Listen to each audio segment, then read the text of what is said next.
Burnie City Council, you're pathetic. Public questions received for council meeting 27th of January 2026. Hi David, thank you for your public questions received for the council meeting to be held tonight at 27th of January 2026. When was this sent to me? An hour ago. They wait until the close of business to tell you what the go is on the day of the meeting. Ha! Thank you for your public questions. Blah, blah. Please note that the procedure for public questions has changed following the update of the local government meeting procedures. Well, you're not the local government. For a start, Burnie Council, you think you are. You call yourself local government, but we had 2 referendums and we voted no both times. Okay, like...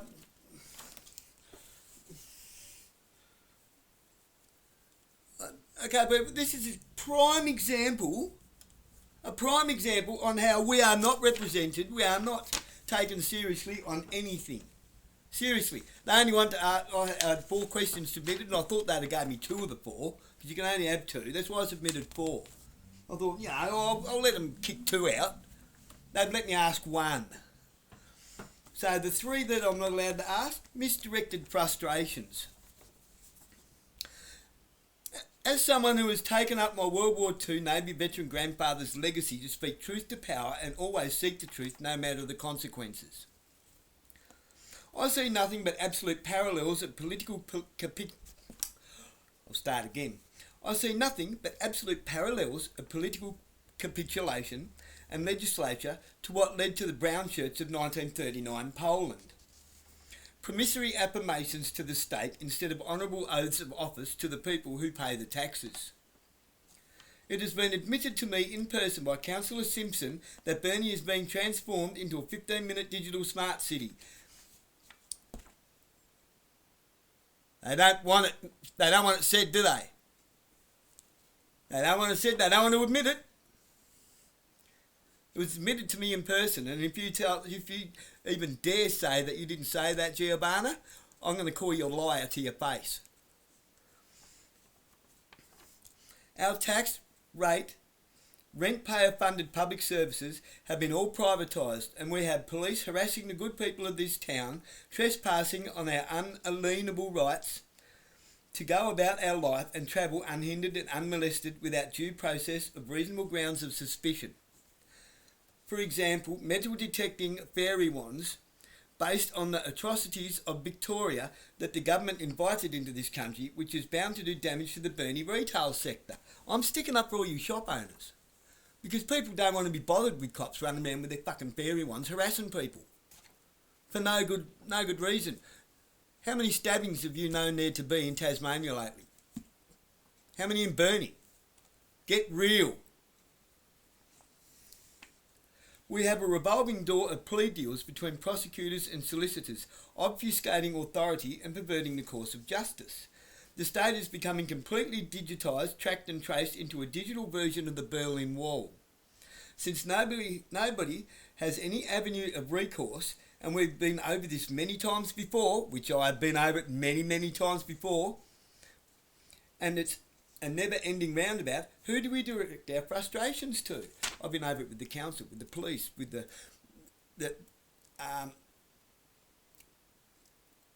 assistant commissioner. Donna Adams don't want to talk to me. Felix Ellis handballs it off to Alvin Boyd or somebody. Just handballs it to somebody. I forwarded your email. Yeah, probably to his trash. I've been going on this journey for the last going on 3 years. To the point now, I've found a way to get it into the Supreme Court. Mariners Link. I've been doing some digging on Australian minerals, reserves, resources and deposits. How many people are aware of Australia holding 31% of the world's uranium deposits, a lot of which are in Victoria, with the next country in line at around 7%? Also, how many people are aware that Mariners Link will be passing directly over one of Australia's largest petroleum basins? When this basin is tapped, using Tasmanian energy, will Tasmanians receive royalties in the form of cheaper energy or quarterly remuneration? Cui bono, who benefits? Cui bono is Latin.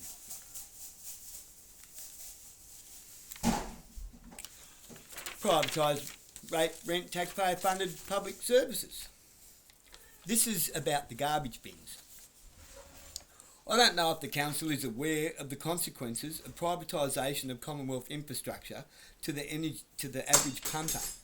I guess a prime example would be the privatisation of the Commonwealth energy sector, creating second and third party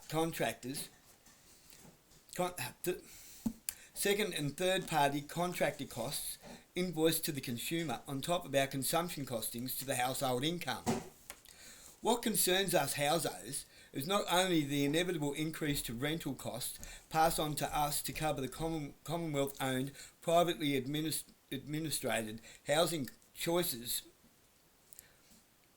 future property rates and taxes increase, but also the overwhelming of our ability to dispose of rubbish, causing smells that attract vermin and pestilence, compounded by the fact people have already started burning landfill waste in their backyards, which is a trespass on neighbours' rights to live in peace without intrusion, and I would definitely classify rewashing of clothes affected by burning rubbish, smoke and intrusion and infringement of legislature. Carbon? Anybody? Pollution? Anybody? Doesn't seem that creating carbon from burning rubbish and pollution from burning rubbish and having vermin issues, that we're going to end up with feral cats everywhere with all these stinky bins, and then burning it, which is going to attract them from miles away. Rats, cats. Apparently that's not real high on their agenda. Given that many of us houseowners have no means of sustainably dealing with these issues financially and or logistically, it has become a reality to us that we had something that worked and now it has been broken. Any chance we can unfix it? They don't even want to discuss it. This is a problem they created and they don't even want to discuss it. It's only been going for a few weeks now and it's already a problem. I can't have clothes hanging on the line overnight because neighbours all around here are burning their rubbish at night time. I don't use a dryer. You know, carbon, energy costs. So now I'm finding myself rewashing clothes 2 or 3 times because I go to get them off the line and they smell like burnt rubbish. And if my clothes smell like burnt rubbish, how far is that smell travelling at night time to feral cats, rats, all sorts of vermin? So I think I might have to get the EPA onto it and perhaps Biosecurity Tasmania. And I will definitely be bringing this up with Lee Hansen when I meet her next month. Who benefits? They're going to let me ask the question about Conzi! Ha ha! Who benefits? With the recent announcement of $17.3 million of tax-funded Commonwealth money being granted to the Burnie CBD sustainability agenda, how much of this will benefit the people and how much of it will be spent on privately owned enterprise? That's A. B. Is any of this money for digital identification infrastructure to phase out private commerce and trading? Which we already know it is, because they wouldn't let me ask the other question, that Giovanna Simpson's already admitted to me that that Burnie is Tasmania's prototype 15-minute digital smart city. A cashless society that's being turned into a military base. Which I knew in 2015, and I've had many conversations with them.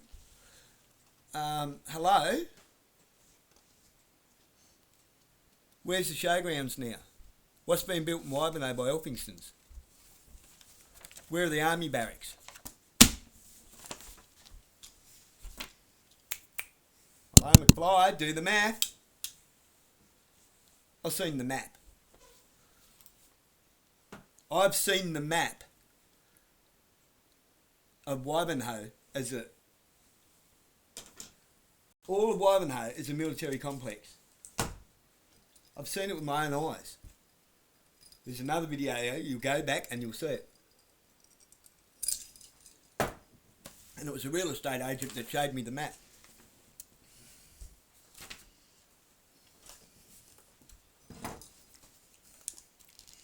Okay, if it doesn't bother you, it doesn't bother you, that's fine. But have you been made aware of this? There's not even hardly any point in me turning up to ask that question, because I know what I'm going to get. I know exactly what I'm going to get. They're going to try to make me out to be a tinfoil hat cuckoo. That's fine. That's fine. Actually, what I'll get, I'll tell you exactly what's going to happen. I'm going to get halfway through reading it, and then Trent Aitken is going to stick his 2 bobs worth in. Point of order, Mrs. Mayor. $100. I'll get one question, and it'll be fucked up with a point of order. That's fine. Says more about Burnie Council than it does about me, doesn't it? Far more. Have a lovely night, people. I shall be trotting off in about half an hour to go to my Burnie meeting. God bless you. That's fine. I've got no problem going over the head. I'll go to Hobart Parliament. It doesn't bother me, no. And I'll go and get in Jeremy Rockliff's face. I've known him since I was a kid.